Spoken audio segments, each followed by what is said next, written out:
गरीब माँ बाप। गरीब माँ बाप की स्थिति स्वयं में किसी पाप का परिणाम नहीं होती, बल्कि यह अक्सर सामाजिक, आर्थिक परिस्थितियों और भाग्य का परिणाम होती है।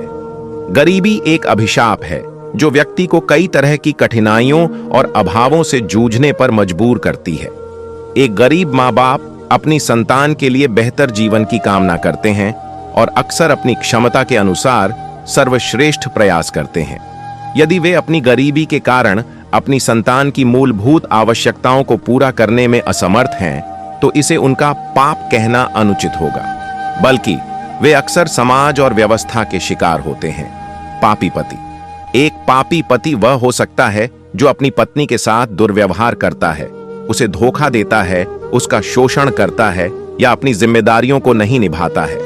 ऐसे कर्म नैतिक और सामाजिक रूप से निंदनीय हैं और पत्नी के लिए बहुत दुख और पीड़ा का कारण बन सकते हैं। यदि पति जानबूझकर और लगातार अपनी पत्नी को भावनात्मक, शारीरिक या आर्थिक रूप से हानि पहुंचाता है, तो उसके कर्मों को निश्चित रूप से नकारात्मक और हानिकारक माना जा सकता है। पापी पत्नी। इसी तरह एक पापी पत्नी वह हो सकती है जो अपने पति के साथ विश्वासघात करती है, उसका सम्मान नहीं करती है, घर की जिम्मेदारियों से भागती है या उसे भावनात्मक रूप से प्रताड़ित करती है। ऐसे कर्म भी रिश्ते को तोड़ सकते हैं और पति के लिए बहुत दुखदाई हो सकते हैं। यदि पत्नी जानबूझकर और लगातार अपने पति को नुकसान पहुंचाती है, तो उसके कर्मों को भी नकारात्मक और गलत माना जाएगा। सबसे बड़ा पापी कौन? यह तय करना कि गरीब माँ बाप और पापी पति पत्नी में से सबसे बड़ा पापी कौन है, एक मुश्किल सवाल है, क्योंकि दोनों ही स्थितियां अलग अलग प्रकार की पीड़ा और नैतिक मुद्दों को जन्म देती हैं। यदि पति या पत्नी में से कोई एक लगातार दुर्व्यवहार करता है, धोखा देता है या शोषण करता है, इस स्थिति में दुर्व्यवहार करने वाला साथी स्पष्ट रूप से नकारात्मक और हानिकारक कर्म कर रहा है। उसके कर्म प्रत्यक्ष रूप से दूसरे साथी को पीड़ा पहुंचा रहे हैं और रिश्ते को नष्ट कर रहे हैं। नैतिक दृष्टिकोण से ऐसे कर्मों को पाप की श्रेणी में रखा जा सकता है। गरीब माँ बाप। उनकी गरीबी किसी जानबूझकर किए गए हानिकारक कार्य का परिणाम नहीं है। वे अपनी परिस्थितियों के शिकार हो सकते हैं। हालांकि उनकी गरीबी उनके बच्चों के लिए कठिनाई पैदा कर सकती है, लेकिन इसे सीधे तौर पर पाप कहना उचित नहीं है। उनका संघर्ष अक्सर प्रेम और अपनी संतान के लिए बेहतर भविष्य की इच्छा से प्रेरित होता है। निष्कर्ष। इस परिदृश्य में यदि पति या पत्नी में से कोई एक जानबूझकर और लगातार अपने साथी को दुख पहुंचा रहा है, तो उस व्यक्ति के कर्मों को अधिक नकारात्मक और पापी माना जा सकता है, क्योंकि वे प्रत्यक्ष रूप से दूसरे व्यक्ति को पीड़ा दे रहे हैं। गरीबी अपने आप में पाप नहीं है, बल्कि एक दुर्भाग्यपूर्ण स्थिति है। हालांकि यह याद रखना महत्वपूर्ण है कि हर स्थिति जटिल होती है और इसके कई पहलू हो सकते हैं। किसी एक व्यक्ति को सबसे बड़ा पापी के रूप में लेबल करने से पहले पूरी स्थिति को समझना और सभी संबंधित कारकों पर विचार करना महत्वपूर्ण है। इसके अलावा पाप की अवधारणा व्यक्तिपरक हो सकती है और विभिन्न नैतिक और धार्मिक दृष्टिकोणों से भिन्न हो सकती है। अंततः महत्वपूर्ण यह है कि हम सभी अपने कर्मों के प्रति जागरूक रहें और ऐसे कार्य करने से बचें जो दूसरों को दुख पहुंचाते हैं, चाहे हमारी परिस्थितियां कैसी भी हों। रिश्तों में सम्मान, करुणा और जिम्मेदारी महत्वपूर्ण है। एक पापी पति को बदलना एक बहुत ही चुनौतीपूर्ण और नाजुक प्रक्रिया हो सकती है और इसकी कोई गारंटी नहीं है कि बदलाव आएगा ही।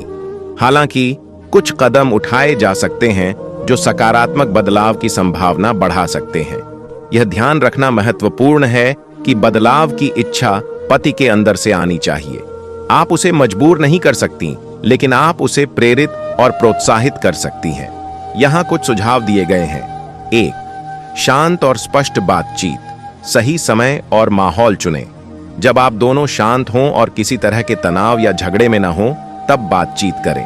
एक निजी और आरामदायक जगह चुनें जहां कोई व्यवधान न हो। अपनी भावनाओं को स्पष्ट रूप से व्यक्त करें। तुम हमेशा या तुम कभी नहीं जैसे आरोप लगाने से बचें। इसके बजाय जब तुम ऐसा करते हो तो मुझे दुख होता है या मुझे ऐसा महसूस होता है कि जैसे मैं वाले वाक्यों का प्रयोग करें।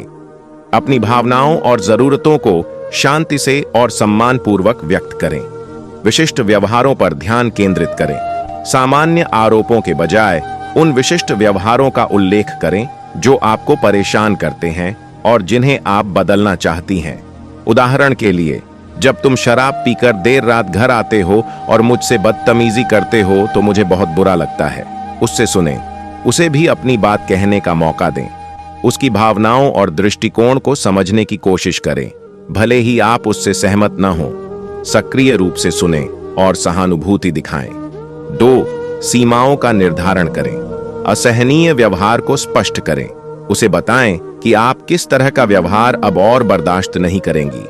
उदाहरण के लिए, अगर तुम मुझे गाली देना जारी रखते हो तो मुझे कुछ समय के लिए अलग रहना होगा। अपनी सीमाओं पर टिके रहें। यदि वह उन सीमाओं का उल्लंघन करता है तो उन परिणामों को लागू करें जिनके बारे में आपने पहले बात की थी। यह मुश्किल हो सकता है, लेकिन अपनी सीमाओं पर टिके रहना महत्वपूर्ण है ताकि वह आपकी गंभीरता को समझ सके। 3. सकारात्मक सुदृढ़ीकरण। जब वह सकारात्मक बदलाव करे तो उसे पहचानें और उसकी सराहना करें। छोटे से छोटे सकारात्मक बदलाव को भी स्वीकार करें और उसकी प्रशंसा करें। इससे उसे अच्छे व्यवहार को जारी रखने के लिए प्रोत्साहन मिलेगा। उदाहरण के लिए, मुझे बहुत अच्छा लगा कि तुमने कल रात समय पर घर आकर मुझसे प्यार से बात की। 4. पेशेवर मदद लें। युगल परामर्श, कपल काउंसलिंग।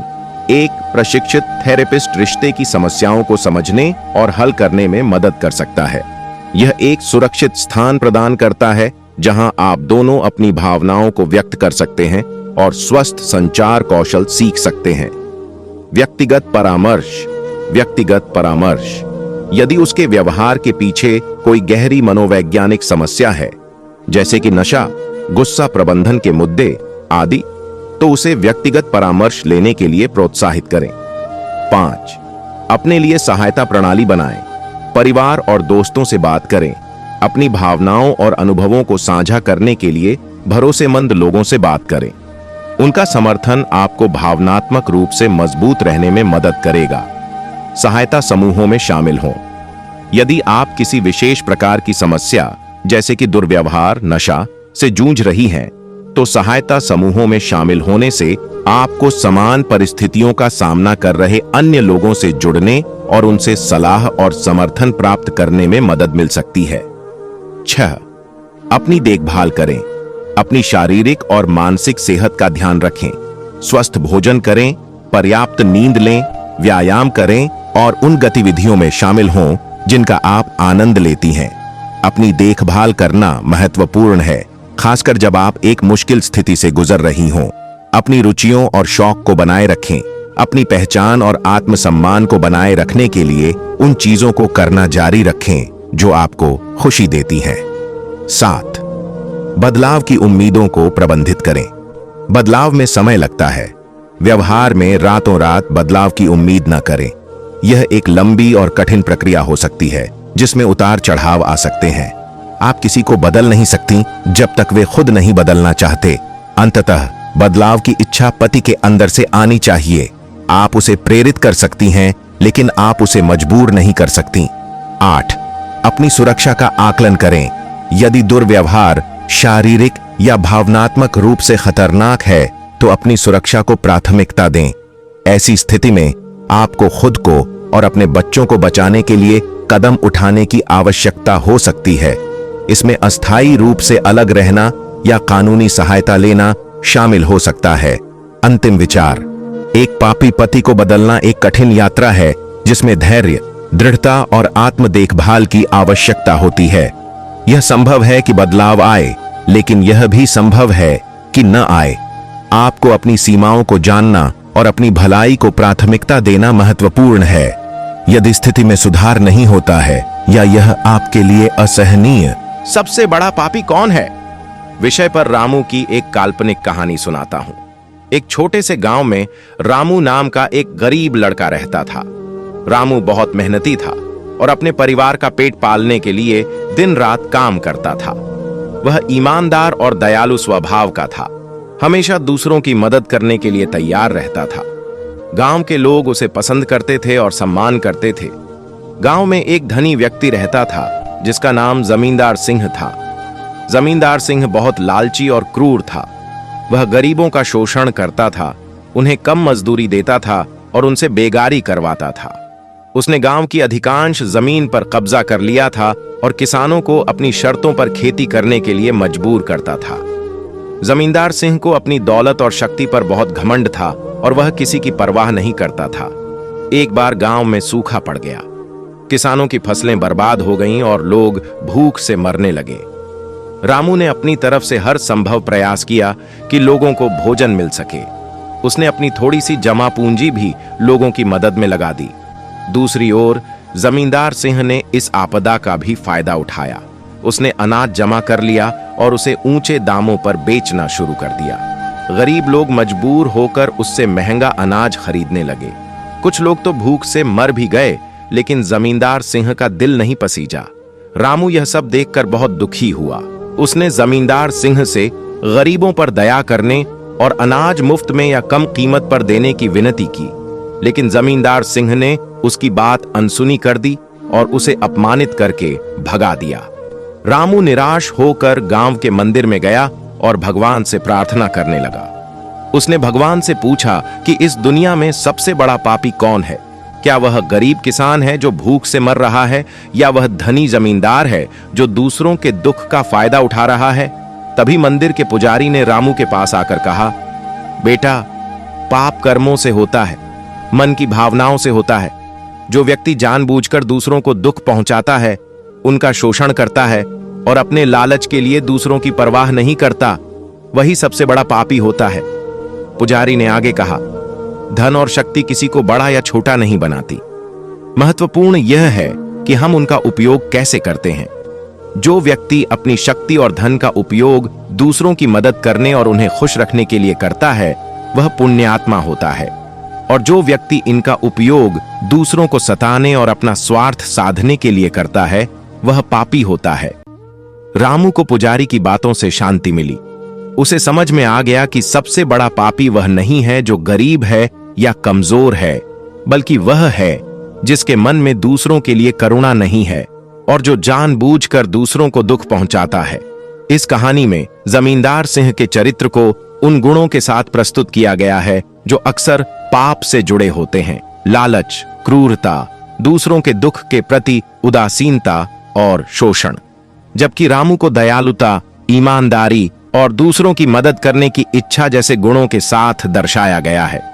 कहानी यह संदेश देती है कि पाप का निर्धारण किसी के लिंग या सामाजिक स्थिति से नहीं होता है, बल्कि उसके कर्मों और इरादों से होता है। जो व्यक्ति जानबूझकर दूसरों को दुख पहुंचाता है, वही सबसे बड़ा पापी होता है। जरूर मैं आपको सबसे बड़ा पापी कौन है विषय पर सीता की एक काल्पनिक कहानी सुनाता हूं। सीता एक छोटे से गांव में रहने वाली एक साधारण महिला थी। वह दयालु, परोपकारी और धार्मिक स्वभाव की थी। गांव में कोई भी मुश्किल में होता, सीता अपनी सामर्थ्य अनुसार उसकी मदद करने के लिए हमेशा तैयार रहती थी। लोग उसका बहुत सम्मान करते थे और उसे एक नेक इंसान मानते थे। गांव में एक और महिला रहती थी जिसका नाम मोहिनी था। मोहिनी बहुत सुंदर और चतुर थी, लेकिन उसके मन में ईर्ष्या और लालच भरा हुआ था। वह हमेशा दूसरों की तरक्की से जलती थी और उन्हें नीचा दिखाने का प्रयास करती रहती थी। उसने कई बार गांव के लोगों के बीच झगड़े करवाए और अपनी बातों से उन्हें गुमराह किया। एक बार गांव में महामारी फैल गई। कई लोग बीमार पड़ने लगे और मरने लगे। सीता ने अपनी जान की परवाह किए बिना बीमार लोगों की सेवा की। उसने उन्हें भोजन दिया, उनकी देखभाल की और उन्हें हौसला दिया। गांव के कई लोग सीता की वजह से ठीक हो गए। दूसरी ओर मोहिनी महामारी से डर गई और अपने घर में छिप गई। उसने किसी भी बीमार व्यक्ति की मदद नहीं की, बल्कि वह गांव में अफवाहें फैलाती रही और लोगों को और डराती रही। उसने यह भी कहा कि सीता बीमार लोगों के पास जाकर खुद भी बीमार पड़ जाएगी और दूसरों के लिए खतरा बन जाएगी। जब महामारी थोड़ी शांत हुई तो गांव के लोग इकट्ठा हुए और इस बारे में बात करने लगे कि किसने उनकी सबसे ज्यादा मदद की और किसने सबसे बुरा व्यवहार किया। सभी ने एक स्वर में सीता की प्रशंसा की और मोहिनी की निंदा की। सीता ने कहा, मैंने जो कुछ भी किया वह मेरा कर्तव्य था। हमें मुश्किल समय में एक दूसरे का साथ देना चाहिए। तभी गांव के एक बुजुर्ग व्यक्ति ने कहा, सीता, तुम सच में एक देवी हो। तुमने अपनी जान जोखिम में डालकर हम सबकी मदद की, लेकिन मोहिनी ने इस मुश्किल समय में सिर्फ अपना स्वार्थ देखा और दूसरों को डराने का काम किया। मोहिनी ने अपनी सफाई में बहुत कुछ कहा, लेकिन किसी ने उसकी बात नहीं सुनी। लोगों को उसकी ईर्ष्यालु और स्वार्थी प्रकृति का पता चल चुका था। सीता ने बुजुर्ग व्यक्ति से कहा, मुझे नहीं लगता कि हमें किसी को सबसे बड़ा पापी कहना चाहिए। हर कोई अपनी कमजोरियों से जूझता है। महत्वपूर्ण यह है कि हम अपनी गलतियों से सीखें और बेहतर बनने का प्रयास करें। लेकिन बुजुर्ग व्यक्ति ने दृढ़ता से कहा, नहीं सीता, पाप सिर्फ गलती नहीं है। पाप जानबूझकर दूसरों को दुख पहुंचाना है, स्वार्थ के लिए दूसरों का फायदा उठाना है और मुश्किल समय में दूसरों को अकेला छोड़ देना है। मोहिनी ने यही किया है। उसने अपने डर और ईर्ष्या के कारण गांव के लोगों को और अधिक कष्ट पहुंचाया। इस कहानी में मोहिनी के चरित्र को ईर्ष्या, स्वार्थ और दूसरों के दुख के प्रति उदासीनता जैसे नकारात्मक गुणों के साथ प्रस्तुत किया गया है, जबकि सीता को दयालुता, निस्वार्थ सेवा और सकारात्मक दृष्टिकोण के साथ दर्शाया गया है। कहानी यह विचार प्रस्तुत करती है कि सबसे बड़ा पापी वह व्यक्ति हो सकता है जो जानबूझकर और स्वार्थ से प्रेरित होकर दूसरों को दुख पहुंचाता है, खासकर संकट के समय में। हालांकि सीता स्वयं किसी को सबसे बड़ा पापी के रूप में लेबल करने से हिचकिचाती है, कहानी का संदर्भ मोहिनी के नकारात्मक कार्यों को उस श्रेणी में इंगित करता है। यह कहानी भी यही संदेश देती है कि पाप का लिंग से कोई संबंध नहीं है, बल्कि यह व्यक्ति के कर्मों, इरादों और दूसरों के प्रति उसके व्यवहार पर निर्भर करता है।